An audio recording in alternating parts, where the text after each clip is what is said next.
What about signing whale clients? I feel like that's something that you've done like extremely well with this new business. Like obviously working with Valuetainment, and you have an impressive client roster as well. Like, what do you kind of contribute that to? I think it goes back to like what we were talking about in the beginning. Like, I think a lot of people, all right, let's just take businesses that have been in business for a while. Yeah. Right.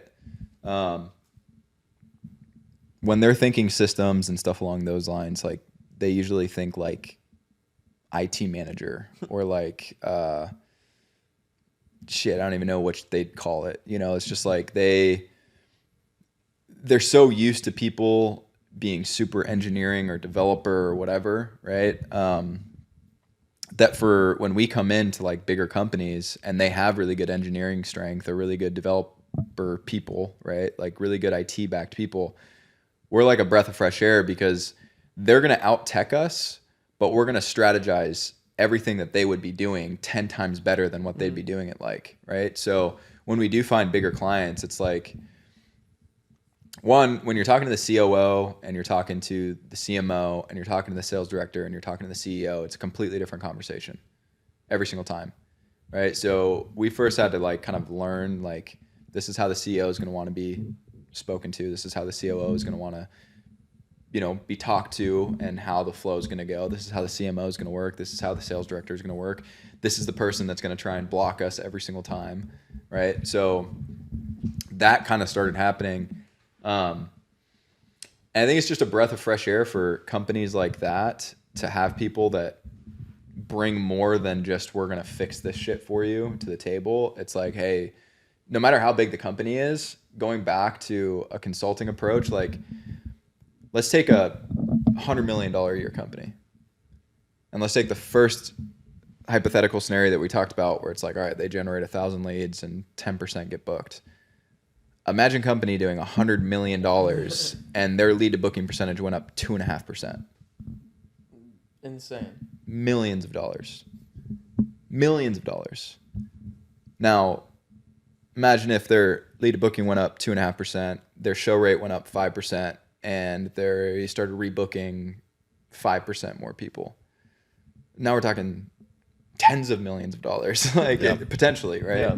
So when we go in and we lay it out that simply, most companies that have been around for a while, their people are just like not looking at things like that. So when you can kind of bring them back to like looking at the growth areas again, not just like how do we keep the freaking train on the tracks, right? Like I think it builds a lot of trust with them, right? And it helps you in your sales process because they can just start to easily visualize what the ROI is going to be. Yeah.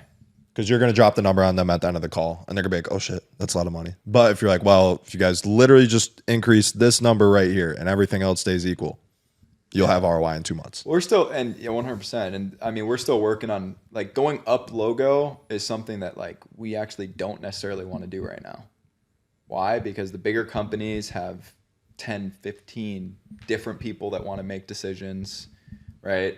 You've got to review, check, go live. And it's just like the way we operate is like, we really like fast projects that are like, you're going to let us run with it. You trust us. Let us guide you through this. Right. And then on the other side, you guys tell us what you need, but let us build you the foundation. With the bigger companies, like they really don't like to change. Yeah. They really don't. Yeah. It's like follow up with me in Q1 of 2025. Yeah. Well, that, and it's also like, hey, right now your sales reps are doing all of these things. Like they should probably be doing 2 of these things. Everything else can be automated. Nah, that's crazy. And it's just like, it just makes sense. And they've been doing it this way for 2 years, 3 years, whatever. And whoever built that system is still there too. So it's like, they're like tied to it. They just don't like a lot of change, especially a lot of change fast. Right.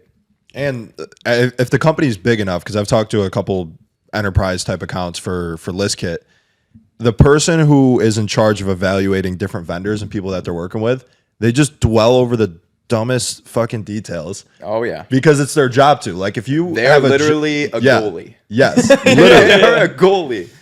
It's weird because we're all running like pretty lean, quick, agile businesses, and we're just way smaller. But like, imagine your job title being like head of vendor relations.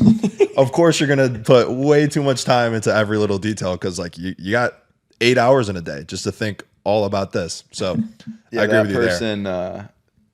That person wakes up and thinks, how do I piss people off that are trying to help us? Like, How can I crush the miserable sales life. manager? how can I Yeah. just crush their dreams and make it all about this one line in their contract that just doesn't make sense? Yeah. But their dreams were crushed, so I get it. Like, there's nobody ever woke up and little Johnny was like, "I'm going to be a vendor relations manager That's a when real I'm position older." at one of the companies we talked to. Yeah. No, I mean, like you'll big have a lot of companies in people there, general. or if it's not like that It's specific usually a job title, will be controller. somebody. Yeah, Controller, Usually a controller. which is like the perfect job title. Yeah. Yeah. But I mean, dude, that's literally what the CEO hires these people to do. Yeah. Right. So I mean, dude, our sweet spot right now, like our favorite type of clients is like sub 10 million. Like the sub 10 million clients, the sub 20 million clients, like, God, it's just so much fun. And you can help them drastically scale because usually, if you think about it, 0 to $1 million, right? And then there's $1 million to like 5 million, 5 million to 10, and then 10 to 20, and then 20 to 50, right? There's like these tranches that people go through. When people are sitting between like that 5 and 20 million, everything is about systems. All of it. It's all about creating machine, right? And then it's about bringing the right people in, and then it's about trading. There's a whole bunch of stuff that goes on, but dude, from 5 million to 20 million, like, it's how well can you connect marketing with sales, sales with fulfillment, and then get fulfillment back into the sales process. Like, if you can do that really well, and you know, you can spend more here, and it's going to create a lot more here, and these are your numbers. It's all about getting clear on your numbers and what the system looks like. yeah. And that's the only way that you're going to be able to crank past those tranches, right? It's like 1 million, 5 million. We're getting a CRM. You know what I mean? Like, we're going to create a sales team. We're going to run paid ads instead of just basing off referrals. We're going to start developing processes and IDs and stuff like that. We're going to bring in more soloed positions, so it's not same person doing everything. And then 5 to 10 million, right? It's like, all right, well, now we need to track everything, right? And then 10 million to 20 million, it's like, all right, well, now we need to fix our costs on acquisition for sale or whatever the hell it is, right? It's all about the system. It's like, usually when you're going from like that 1 million to 5 million, you're attracting the right people, right? So you get people in, and then it's like super inefficient to go from 5 to 10 and then 10 to 20. And it's like, how simple can we make the system and the process so all we have to do is hold people accountable to their numbers and align them to more upward growth so we can develop leaders, which is what Patrick talks about all the time, right? And if your entire team at the leadership level is focused on the system and focused on like recreating everything all the time, nothing's documented, like, you're fucked. Yeah. You're stuck. You know what I mean? So when we get to go into those companies, like, we just get to take the full system shit off their plate and give them something that's super scalable and sustainable.